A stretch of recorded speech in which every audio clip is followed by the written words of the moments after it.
Malappuram കൊണ്ടോട്ടയിൽ 153 gram MDMA-യുമായി KAAPA case പ്രതി അടക്കം 4 പേർ അറസ്റ്റിലായി. പ്രതികളെ ഉപയോഗിച്ച് 2 കാറുകളും ഇലക്ട്രോണിക് ത്രാസുകളും ഇവരുടെ കൈവശമുണ്ടായിരുന്ന 1.5 ലക്ഷം രൂപയും പോലീസ് പിടിച്ചെടുത്തു.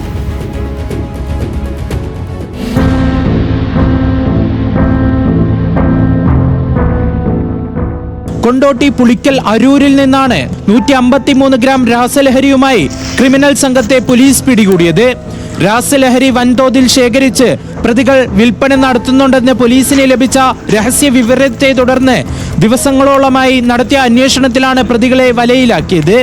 2 കാറുകളിലായി രക്ഷപ്പെടാൻ ശ്രമിച്ച പ്രതികളെ സാഹസികമായാണ് കൊണ്ടോട്ടി പോലീസ് പിടികൂടിയത്. 2 കാറിലായി വന്ന 7 അംഗ സംഘത്തെയാണ് നമ്മൾ പിടിയിലാക്കാൻ ശ്രമിച്ചത്. അതിൽ 3 പേര് നമ്മുടെ ഓപ്പറേഷൻ്റെ ഇടയ്ക്ക് നമ്മുടെ അടുത്ത് നിന്നും കടന്നു കളഞ്ഞിട്ടുണ്ട്.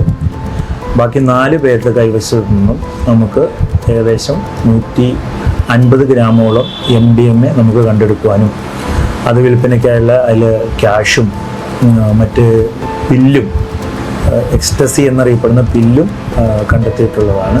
ലഹരി വിൽപ്പനയ്ക്ക് നേതൃത്വം നൽകുന്ന പിടിയിലായ ഷഫീഖ് കാപ്പ ചുമത്തി ജയിലിലടച്ച് പുറത്തിറങ്ങി 1 മാസത്തിനിടെയാണ് വീണ്ടും പിടിയിലായത്. പ്രതികൾ ഉപയോഗിച്ച 2 കാറുകളും ഇലക്ട്രോണിക് ത്രാസും 1.5 ലക്ഷം രൂപയും പോലീസ് പിടിച്ചെടുത്തു. വൻതോതിൽ രാസലഹരി പ്രതികൾക്ക് എവിടെ നിന്ന് ലഭിച്ചു, എങ്ങനെയെല്ലാം വിൽപ്പന നടത്തുന്നു എന്നിവയെല്ലാം വിശദമായി പരിശോധിക്കുകയാണ് പോലീസ്.